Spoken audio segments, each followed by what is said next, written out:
So welcome everyone to this session of question and responses.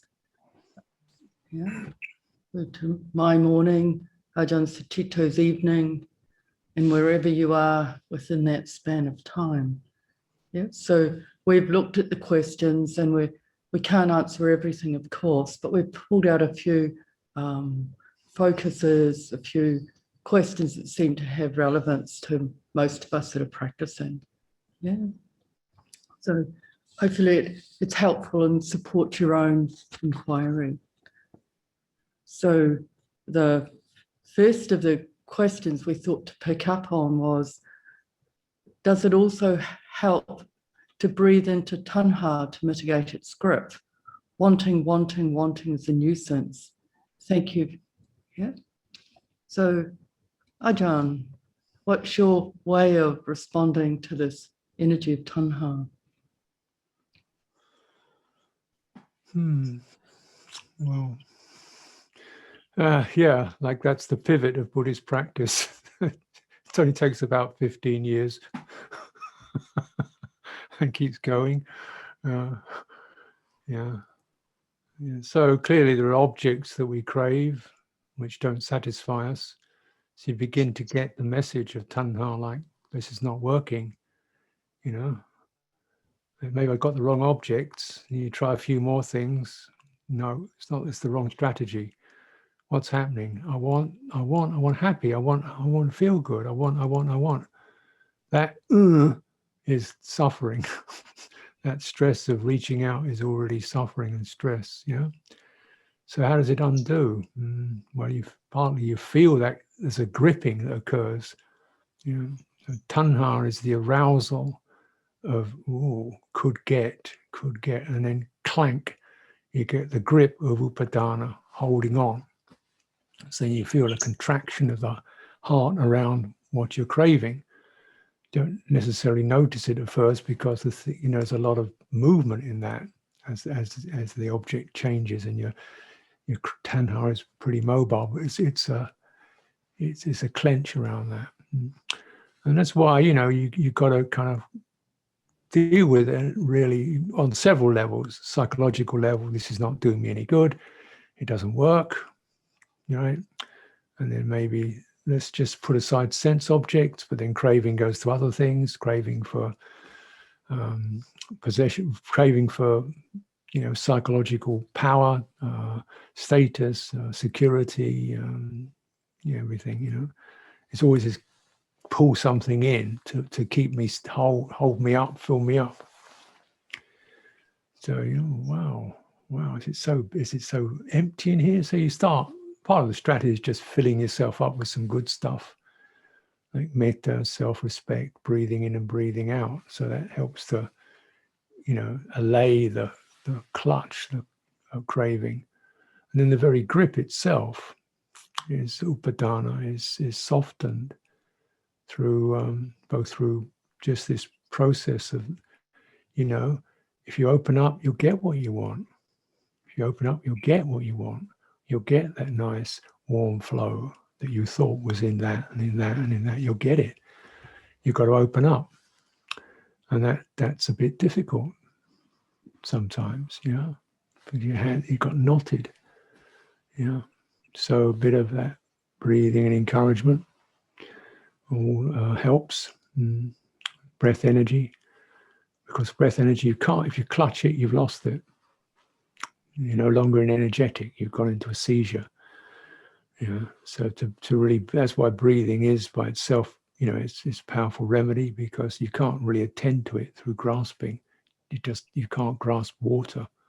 So it tends to, you just got to, be mindful of it flowing. And that gives one a sense of it's going to keep flowing. It's never going to let you down. So if you can adjust your appetites to that level of energy, your sense appetite, so that you begin to get sensitive enough to really get some happiness out of that, then you've dislodged a big aspect of tanha.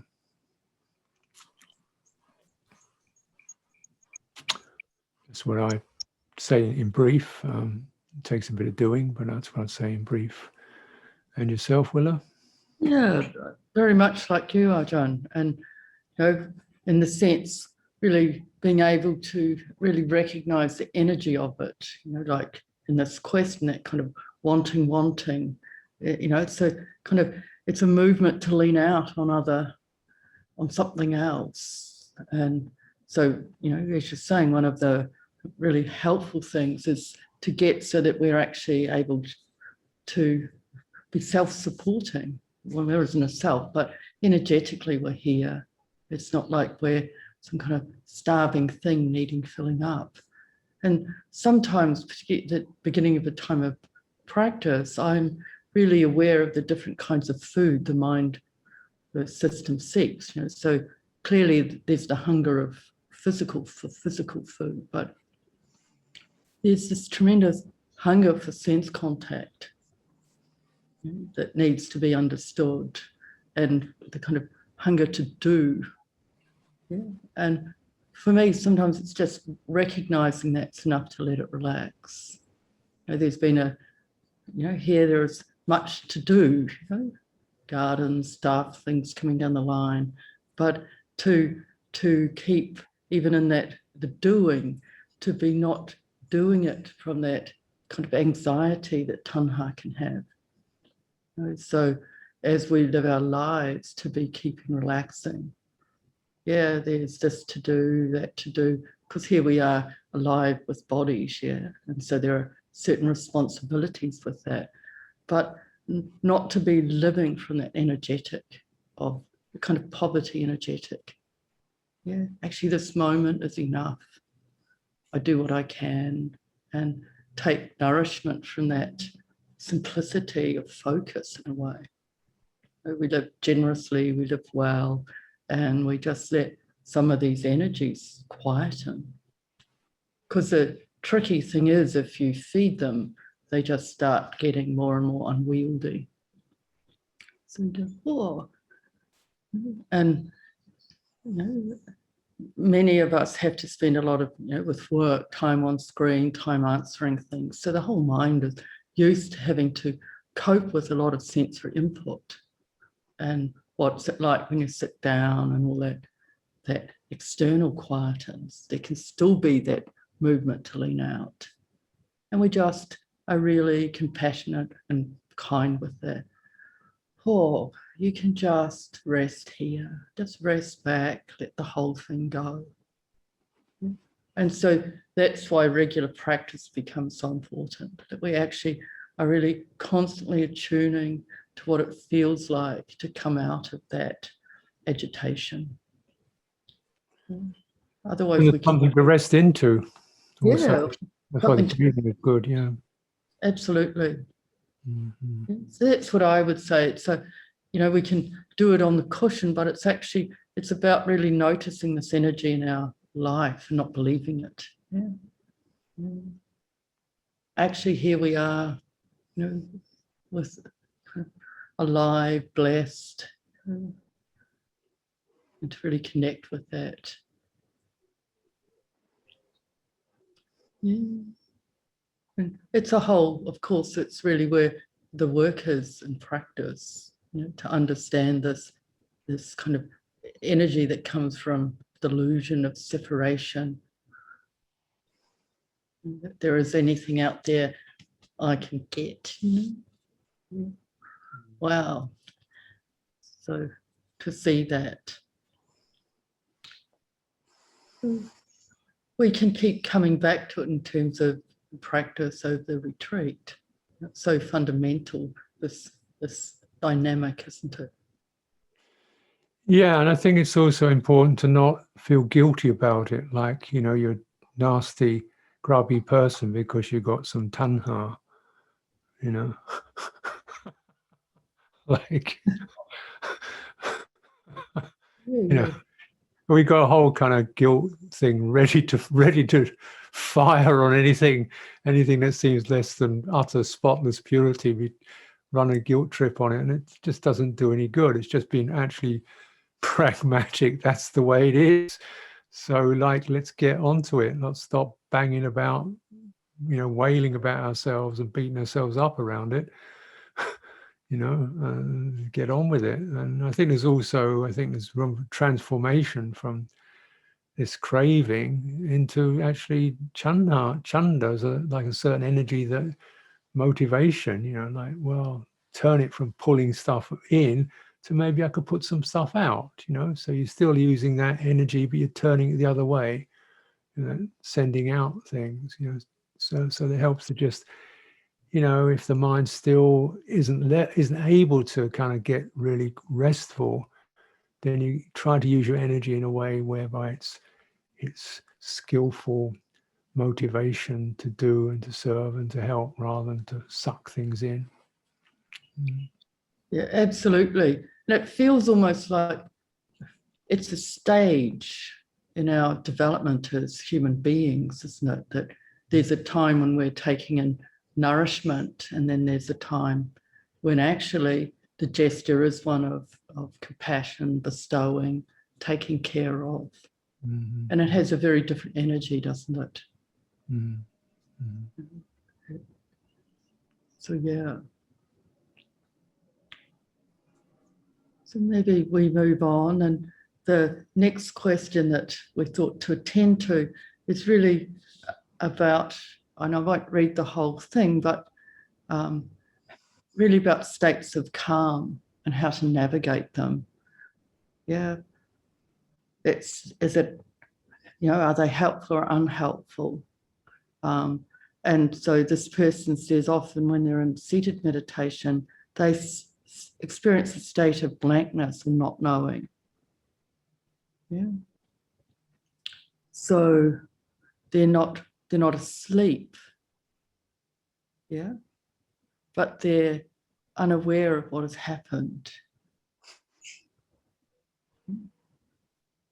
So they're, in a way, they're quite mindful in a way of the relationship to it, in the sense there's not clinging or desire. And sometimes it happens, sometimes it doesn't. Asking, do they need to be careful around that? So maybe I'll just say a few things and then Ajahn, you can pick up. But the primary, if you look in the Buddha's teaching, the primary element that's very vital is mindfulness. Yeah. If we look at the Indriya, mindfulness is a balancing factor, for faith, energy, mindfulness, samadhi, and investigation. Yeah. So what I am always attentive to in my meditation is really checking what factors are present. And this isn't a great mental process, but just recognizing whether mindfulness is present or not. Yeah? And if mindfulness is not present, might as well be mowing the lawn, yeah, in a way. So what I would say about that state of calm, it's kind of wrong samadhi in a way if it doesn't have mindfulness within it. And it can feel incredibly pleasant, but it's a lot more powerful if you actually have these other factors present. You have right energy, right effort, you have right mindfulness, you have right samadhi, you have investigation or wisdom present. Yeah. So that's what I would be checking. And in terms of my meditation, in terms of my life, this is one of the things I'm checking. Are the 5 indriya fully present? Yeah. Because they are the thing that when they come together, really to release the mind out of craving, out of ignorance. Yeah. So and we can kind of get addiction's a strong word, but these kind of numbed out states can feel so comfortable as opposed to the kind of frenetic experience we might be living in. Yeah. But what I would suggest is to get other ways of really supporting the energetic of the body, bringing calm, bringing well-being that are more nourishing. So rather than switching off, switching on, yeah? Really turning on the energy of faith, the sense that it's really worth attending to what is here. And, I often think, because one of the monks at Chithurst used to talk about it a lot, that Ajahn Chah said to him, do you want to be like a chicken? You know, and chickens can sit a very long time. And you think, no, I'm not going to sit like a chicken. There's going to be these factors present. Yeah. Because it can look really good, and on some level it can kind of feel good, but it isn't waking us up, and we don't have time to muck around. So that would be my response. You know, time's too precious. So, Ajahn, your sense of this. Right, thank you. Yeah. Well, I don't know the story of this, you know, how this person's practicing really, but yeah.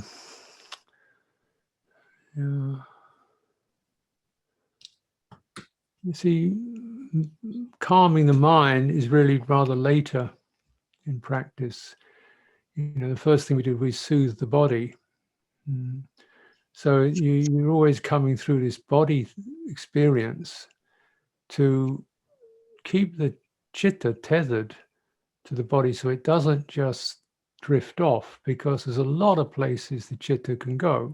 Your awareness, okay, chitta, your heart, your awareness, your center of mentality, where that can go lots and lots of places, really far out places, fascinating places, grim places. The cosmology is vast. And the Buddha and the Forest Ajahns particularly very firm on not letting their disciples just bliss out into calm, sometimes ruthlessly so, you know, and getting them to get back into the body because something wants to get out of this mass, this heaviness of it all. But you look in the Anapanasati Sutta, you know, saying, get into your body, then really know the body energy, and soothe, passaddhi. So you're beginning to work into the tissues, you know. So really your first thing is embodying into a very full and complete and happy body. And then what occurs is not mental calm, but rapture, right? So it's an energized state, you know. The mind is, starts to be energized, and then you're managing that. So then you get ease, right? So that's moving, that's quite a way down the track, really. So you've come through the body and you've got the brightening of the mind as it comes out of the hindrances. It's brightened, yeah, and then it's steadied in that brightened state. And then the training goes on, thoroughly gladdening the heart, you know, abhipamoptayang chittang, you know, thoroughly gladdening the heart, the chitta. So there's some juice there. And, you know, I don't want to comment, take this personally, friend, or whoever's asking the question. I don't know your practice, but exactly where it's at. Maybe I don't want to be sense of judging you. But there are people, and relatively it's like, we just want to be calm and quiet. It's easy to get away, you know. Totally understandable. Life's rough. And the opportunity to get some calm is totally understandable and, you know, fine. But it's a little bit more subtle than that. You've got to be a little more patient than that, you know, because otherwise you get into these states where there's no wisdom can arise. No skill arises. You just go into something, but there's no skill. There's no ability to work with it, to refine it, to steady it, to investigate it. Your wisdom faculties have just gone to sleep.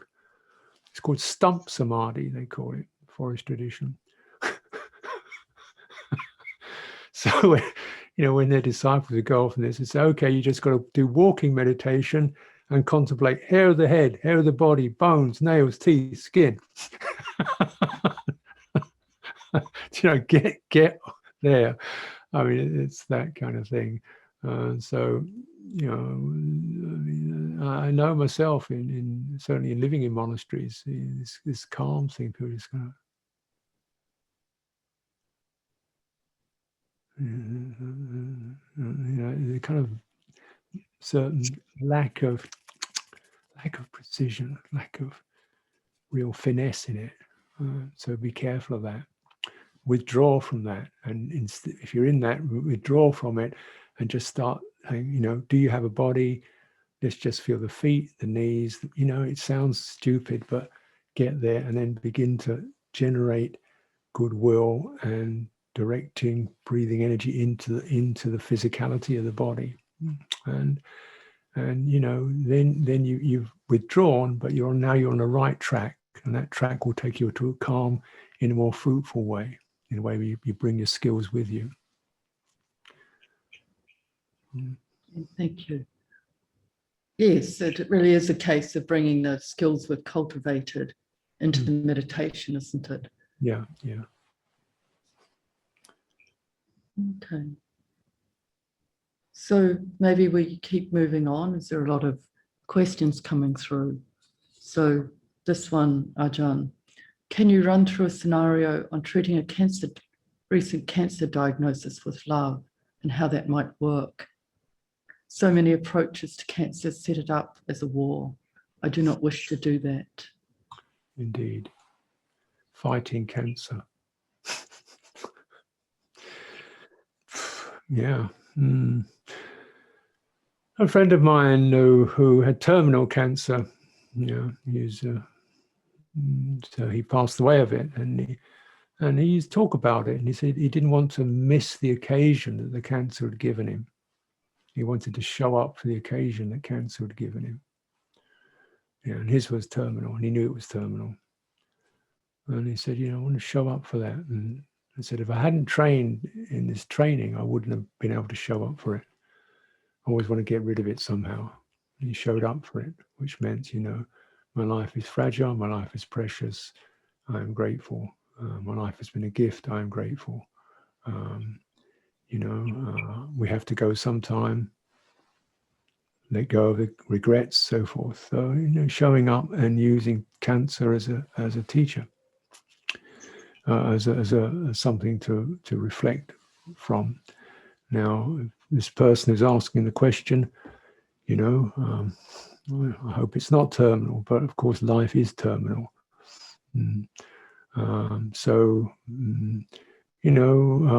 Not getting that sense of fear and closure, and as if your body is killing you.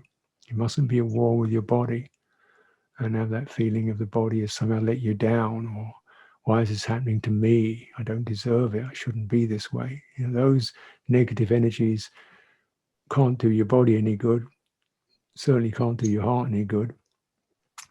And perhaps this is an occasion for generosity and gladness towards the body. And, maybe that is helpful for the physical condition. But we know the piece we can save, which is the heart. And that's the thing we can save. So this must be our priority. Thank you. Yes, the body goes its own way, doesn't it? And we take what care we can, and there needs to be tenderness in that, but it really is the heart we're working with and looking after. And I've, in my work in palliative care, I've seen a lot of people, with diagnoses of different kinds, and in most cases they're terminal. And what was so undeniable was the power of love. So, and the great mystery of love. So one of the things I would say is that part of the work is to let people in. We're often in our culture trained to be quite separated off on some level. And one of the, I guess, lessons of these kind of experiences is to let the love in and to really do the work of letting go of anything that obstructs that. So we're really working here, and we know that it really is an occasion, in fact, a call to be with what is most important, most precious. And the most precious thing is our love and our connection.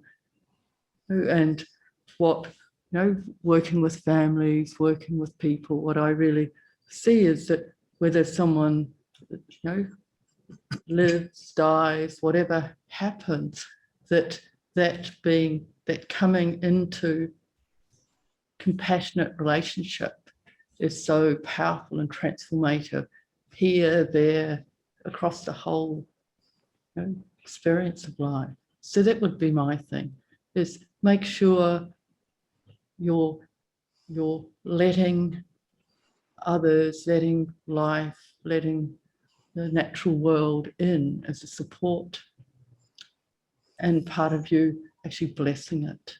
Yeah. Our life is a gift, yeah.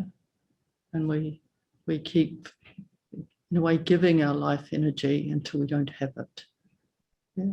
But there is, in the workplace I was in, the team were really, really disturbed by this war metaphor that's so often used in obituaries. They lost their fight with cancer or whatever, and it's just crazy. So it's good you can recognize that the kind of unhelpfulness of that kind of metaphor and way of relating. There's enough war out there already, I would say. So none of us wants to add to it, do we? So, yeah. So may you be well, and may this diagnosis be something that just gives an occasion to really strengthen your alignment with what is important, and then that you can live from that place for a very long time.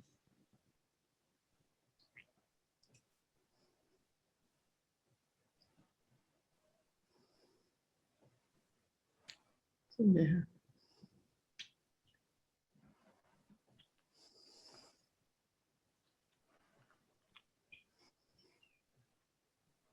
Maybe we'll keep with the flow of the questions. Some of your questions are really poignant, so thank you for inviting us into your experiences. The next one is about how to develop the middle path of observing the mind between suppressing thoughts, memories, and reacting to them during meditation and daily life. So this question about how to work with thinking, with thoughts. Do you want to pick up on that, Ajahn?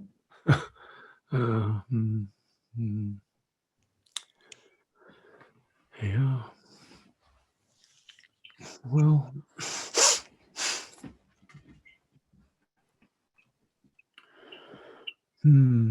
relationship to thinking as you meditate, and first of all, we very much are on the thinking vehicle as our main leader in our life, as our guide, and that's very much their education, isn't it? Get your thinking straight, and read, write, get brilliant, get good, effective. That's how you earn a living. So you very much are identified with that that energy and that intelligence, and it's an intelligence. It is an energy. But of course, it doesn't take you to anywhere restful or stable or comfortable. You can be, because it's just an organizer. It's not a satisfier. It's not a nourisher. It's an organizer. It's the idea is it organizes you to get to the place of nourishment. By itself, it can't nourish. It's not its function. So we want to ideally, take it to where we can get the nourishment and say, "Thank you, thought. That's enough. I'm fine now. You can go and take a break." But of course, it gets locked in. So we don't be suppressing thought, because you can use it. So you generally use it for recollection, for example. So which is steady, slow thought. You know, I'm of the nature to age. How's that? The Buddha is my guide. How's that? May I be well. How's that? Using it to take you to a place of meaning that you can linger in.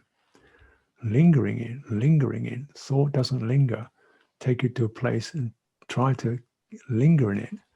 Yeah. And if that's difficult with mental stuff, then take it into your breathing. So here's a breathing, tracking long out breath.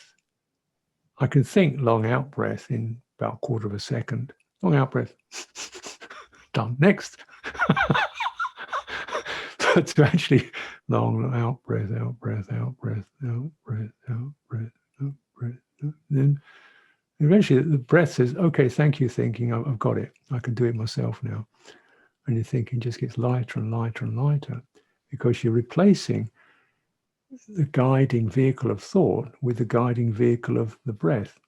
The breath is giving you a line to follow. You get something to hold on to. And it's taking you to a place of where, oh yes, that's some comfort there. There's a release there at the end of the out breath. There's some nice fresh energy coming in the in. But then thought, really don't need that. Maybe just a little bit to keep me on track. So that's the fundamental strategy of mindfulness of breathing. And you start trying to suppress thought. It's just you're chasing. It's like a dog chasing his tail. You just go round and round in circles. It's just you give the dog a bone and it will settle down. So you give it something to get onto, and and then you haven't killed a dog, but you've trained it, and you say, okay, now, doggy, let's do some investigation.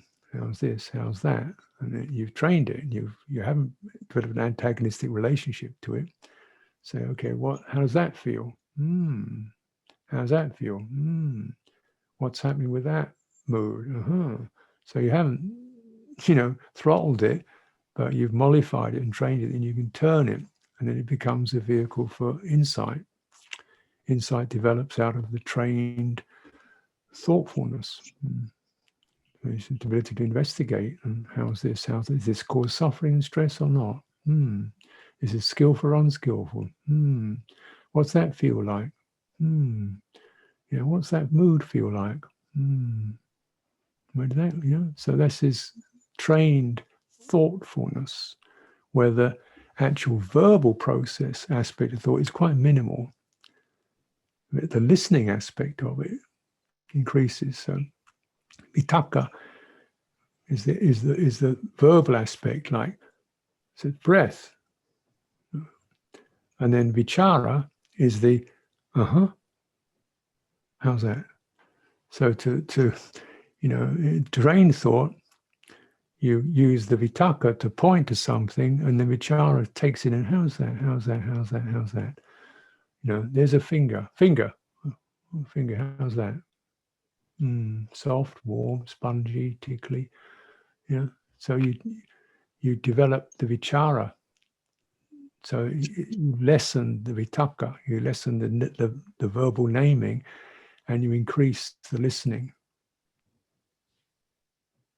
So you're still thoughtful in that considering, taking it in way, and you're less, and the more you take it in, you get deep meaning, and the less you have to keep, another thought, what about this, what about that? Just take it in, digest it.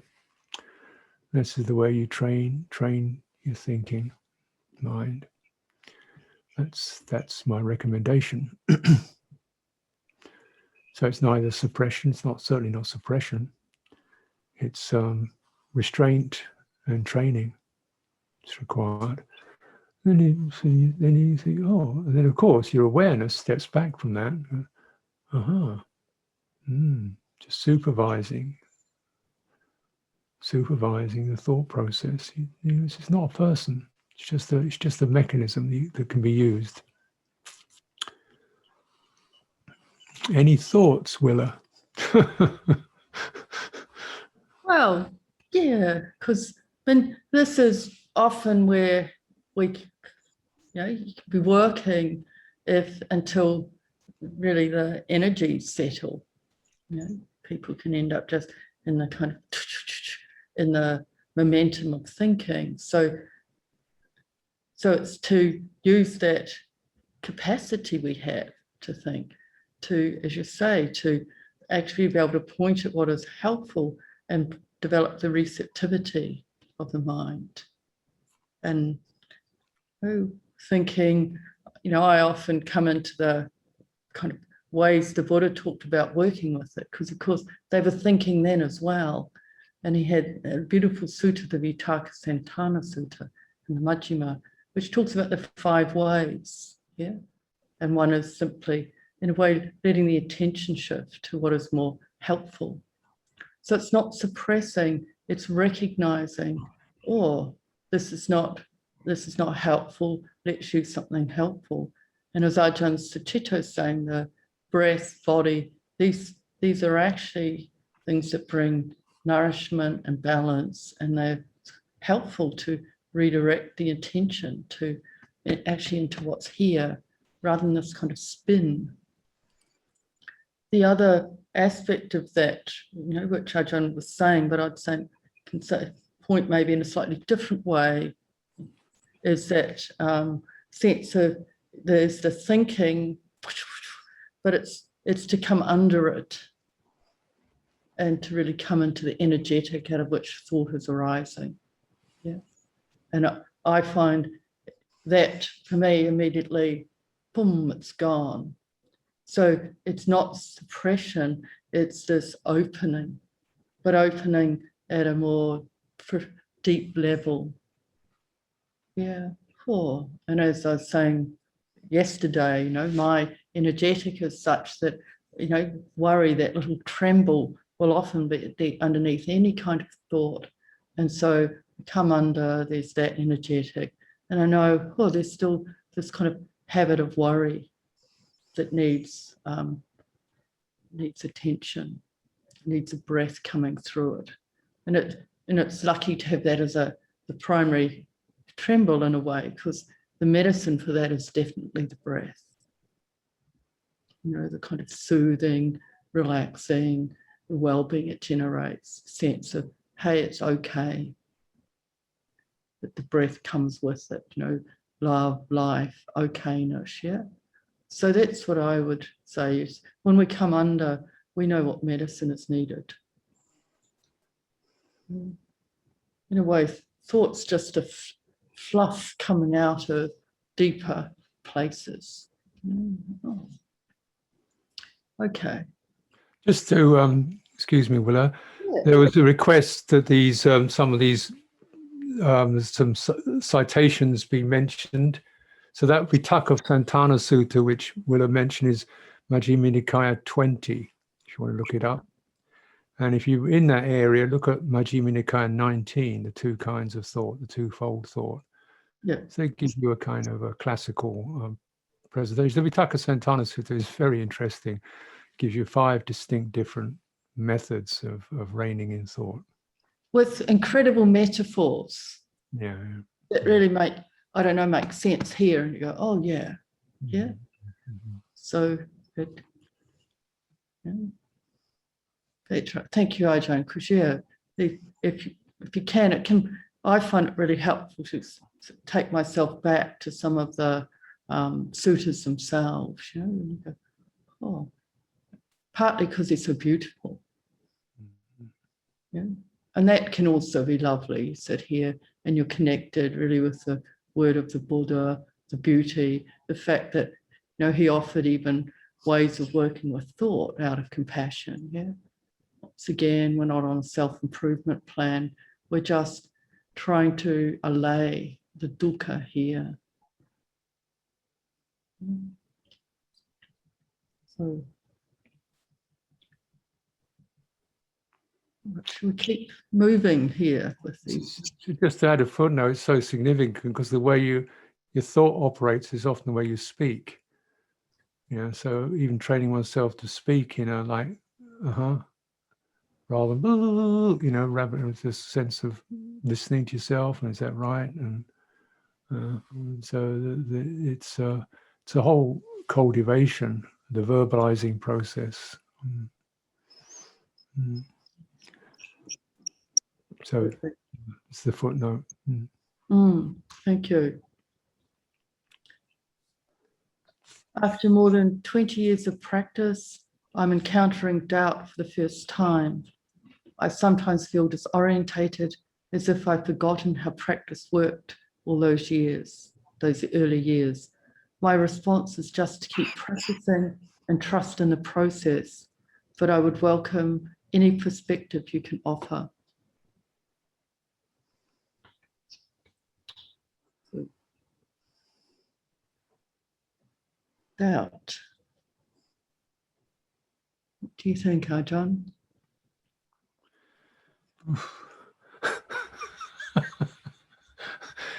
Doubt is a very powerful hindrance, and it's a very oh, wait a minute, I've got a chat thing from somebody. George is asking something. Okay, I'll do my best. If we do a citation, I'll try and post it in the chat. But that was M20 was that last one, and M19. That's Majjhima Nikaya.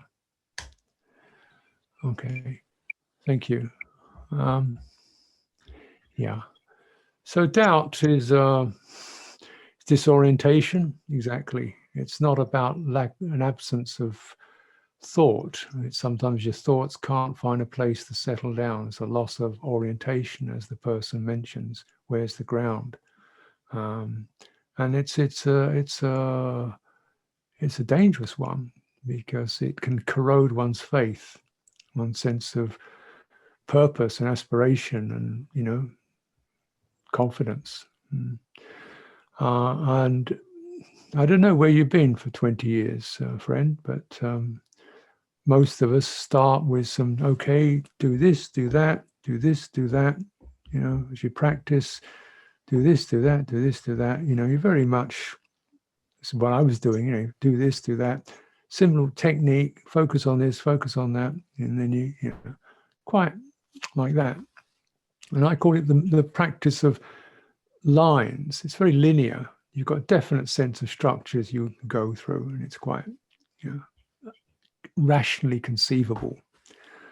Do this, do that, do this, do that. Focus on this, pay attention to that. Yeah, and yeah, that's good. Certainly, you get some attentiveness, and you begin to weed out the impurities. But there's a point in which the citta almost begins to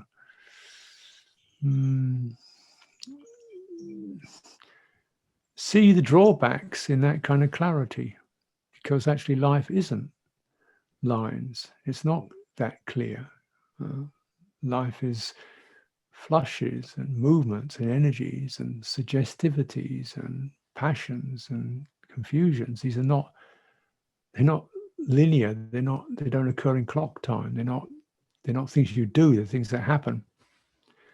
And the more that we cultivate, then our doingness in practice is partly, it's the apprenticeship to build up the skills to operate beyond the doing, you know, operate when we're just being, you know. So this is what it feels like to be ill. What's the practice? There's no system in practicing and being ill. Illness is a practice. You've got to meet the resistance and the confusion and the feeling of despond. You know, there's no 1, 2, 3. There's no technique in it. You know, here's the feeling of bereavement. You know, there's no technique for that. You're just sort of open to it. And what I'm supposed to do, well, what you're supposed to do is feel the feeling as a feeling, yeah, and not proliferate around it, and be mindful of it. So life itself is increasingly less linear and structured, and more questions of almost colors and tones and pressures and pushes and energies and emotional surges in emotional barrenness. What's it like when there's emotional barrenness? You think, where do I go? I just feel worn out, nothing happened. Well, yeah, this is the time when we pause and we take refuge, and we have to almost wait in our barrenness and begin to develop, let that teach us compassion. It seems to me, humbly, personally speaking, yeah, I no longer have a practice. You know, it's just in a way relating to what arises. Yeah, you know, it's relating to what arises and letting it teach me to be more modest, or more not to jump to conclusions, or not to take over something, or not to, you know, zone out of experience. You know, go fuzzy on experience, to be present with experience and let it teach me. You know, it becomes something that is teaching me to be, you know, steady, patient, and so on. So that, you know, and naturally that does me, yeah, of course I'd sit still. And of course I breathing in and out. You know, that's my entry channel into the depth zone. And then it's just, whoa, this is tiredness. This is fatigue. This is a sense of, you know, anxiety. Okay. How's the what's the way of relating to that? Where's the meeting place with that? Okay, it's like this now. Yeah. So, you know, it's like you're learning to play the violin, and then finally the music comes, and it wasn't the tune you wanted to play. So it is disorienting. Get used to it. Because, you know, get used to disorientation, because that's where we live. And that's that. You know, sorry, I don't want to be kind of flippant, but I live in disorientation, and I'm not proud of it.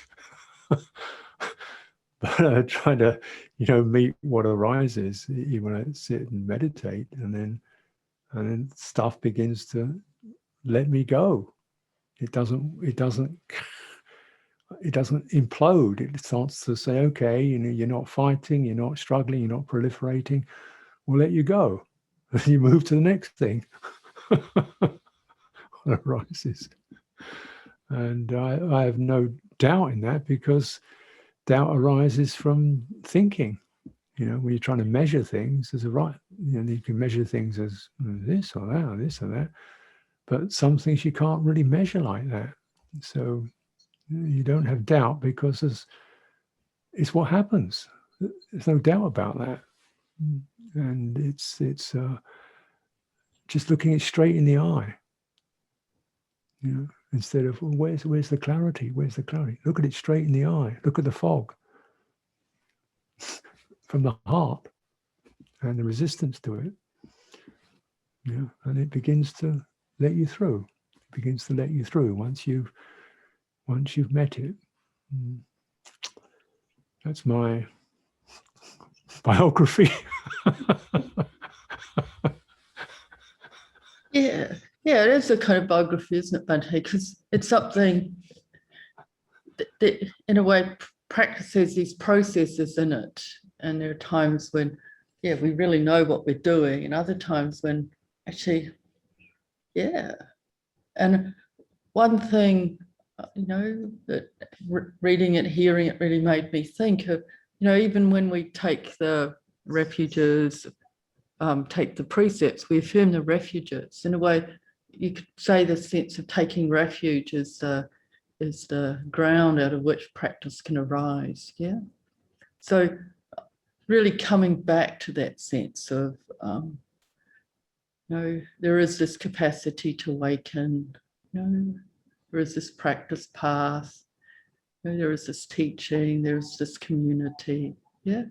And in a way, letting these perceptions be washed through the body and mind. Yeah, I think in terms of medicines myself, and to use this kind of fundamental ground that we all share as a medicine.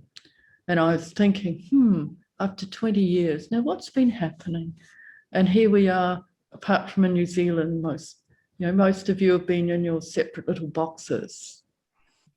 We've had the great good fortune of being able to stay present, physically present with each other. And I was thinking, what's it like when you're no longer in the animal body resonance of other people who are practicing? Yeah. Because there's something really powerful, as you know, about sitting with other people. Yeah. So I wonder if, there's sense of the shift to doubt is something too about that. A loss of connection with the kind of great vehicle in which you sit of all of us, yeah, over time and space. And so, it may be about also really making that feel very real and present. Yeah.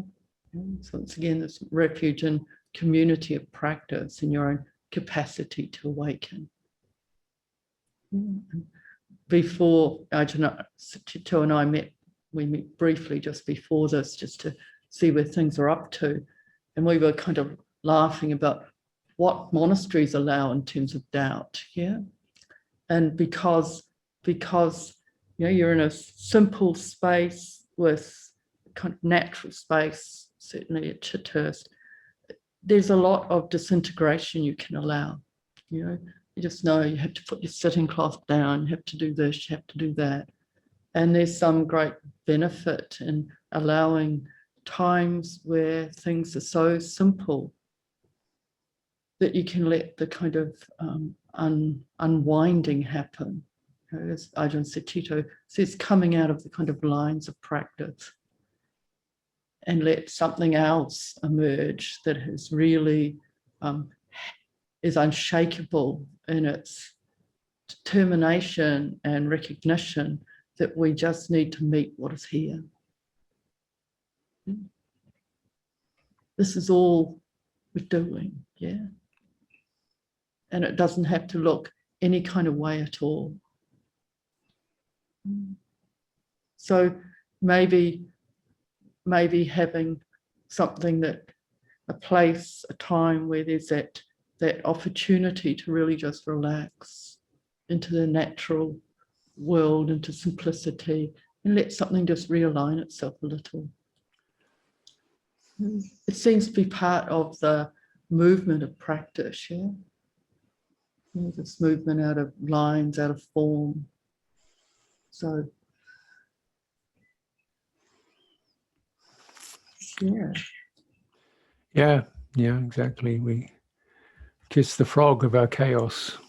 It begins to, if you manage to kiss that frog, it sort of begins to open up. We need to acknowledge now we're not knowable. We're not linear creatures. I mean, it's there's mystery, and it frightens you sometimes. But if you embrace it, it says, okay, you've seen something, you can move through, and you move through lighter. Don't carry so much hardware of practice in your head. Yeah, all those notions about what it's supposed to look like start to soften. Yeah, absolutely. Because certainly they can bring up the doubt of, am I doing it right? Is this working? Yeah, let that soften.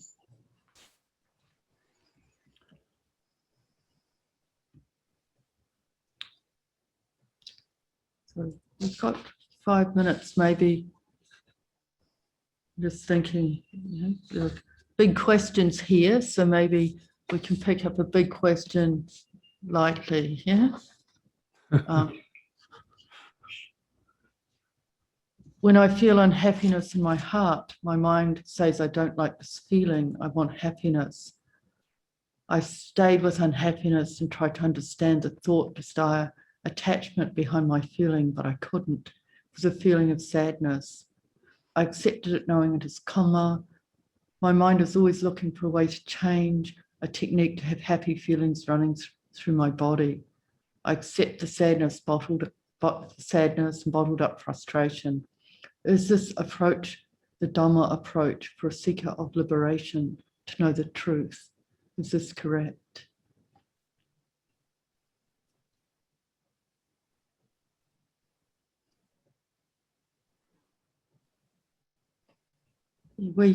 Maybe a brief comment from me. It kind of resonated with something that an experience I had ages back, long before when I was still practicing in lay practice here with the monastery here, before Thailand, India, England, whatever. And I had this experience of where it was clear I'd asked this question that was about wanting happiness, yeah? And then the response was, the Buddha will teach you about suffering. And then in this experience, then there was this sense that there was all this suffering, and the movement to pick it up and actually taste it, to be present to it, the mind just went into bliss, yeah? And which was really sustained. And what it really left me with is we don't have to be frightened. Our work is actually to meet dukkha, to meet unhappiness. And that very meeting, coming out of running, coming out of stress, we're coming into the Four Noble Truths and into the release out of dukkha. So, it's lovely to hear your movement to really want to meet what is happening. And it's about us, in a way, getting enough strength of heart to actually be just fully present with what is here.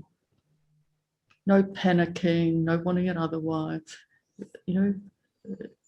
This is the path, isn't it?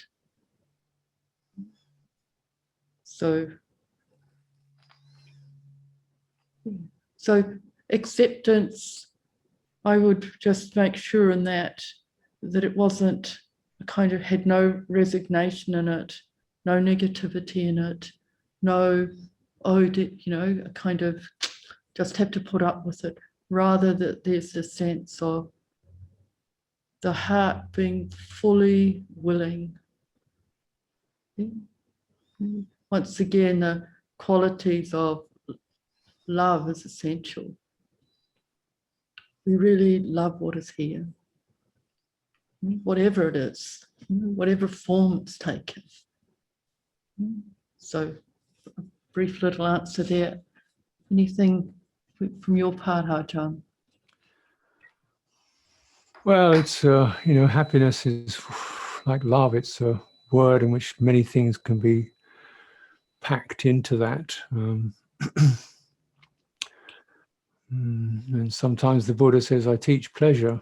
I teach the pleasure of renunciation, the pleasure of freedom from guilt. So yes, there's a kind of happiness which is the happiness of the relief from the pressure of grasping and the corruptions. And that's a happiness that comes through doing something, through letting go of something. So it's called a higher happiness. So the line is you let go of a lower happiness for a higher happiness, but you don't know the higher happiness is there because that's not letting go. That's trading. So if you let go, you mean, okay, I let go of that and oh, I feel better. That's interesting. It's coming from a different place. And so when one feels this unhappiness, however that is for you, I don't know really, but I can imagine, if I listen to that, I can imagine myself, oh yeah, this unhappy person sitting there, And looking at that or regarding that with a big heart, with a sense of, yeah, I'm not saying you're silly for wanting happiness, but unhappiness actually it teaches you quite a bit. The kind of ordinary happiness doesn't go very far. It's much better to have patience. Patience is much better long-term fuel than ordinary happiness. Ordinary happiness is pretty lightweight. Patience takes you much further. Resilience takes you much further. Giving happiness to others, it takes you much further than happiness for yourself. It's just being pragmatic. It's the best. It does. Giving happiness to others or trying to do that gives you much better results and much better rewards than that kind of self-cherishing. That's sort of happiness. So yeah, when we find that it's understandable, we want happiness, but the undeveloped chitta, I don't know where you're at, friend, but we start undeveloped. Obviously, undeveloped chitta doesn't really understand this happiness which is big and peaceful, and it's better than this happiness which has to be fabricated and held on to. And often making that change is a little bit tricky, a little bit edgy, to face up to the feeling of starvation and deprivation and not getting what I want. Be patient. Be patient. You're still breathing. Be patient. You're still breathing, and chitta will. Oh yeah, that's bigger than that, and then eventually that bigness feels pretty supportive, and you start to feel happy through that. That's right view, coming to the bigness. Okay, so that's kind of what I'm saying, and maybe some of that resonates. And Willa said perfect sense too. So between us, we've given what we can at this time.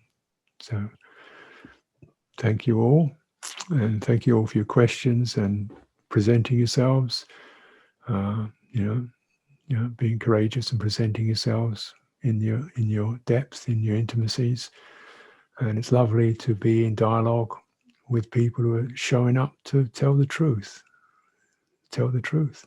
It's wonderful. It's an honor to be in dialogue with people who are telling the truth. Keeps this retreat very much alive. I appreciate it. So thank you. And thank you, Willa, for stewarding this, because this time I'm frankly, this old body, this old brain is a little bit fagged. So, I really hope somebody can just take my hand and lead me into the next question. Welcome. That's why it's a tag team. Waking up to my morning, and you're at the end of your day. So, yeah, and I echo appreciation for the questions coming through. It, in a way, it helps certainly keep me orientated to, what may be helpful. So, let us leave some of you to go to bed, and other of us, to get ready for the day. So, okay. That's it for me for the next few hours, and hope to see some of you in your end of your day, which will be the beginning of mine. Yeah. Take care. Fine.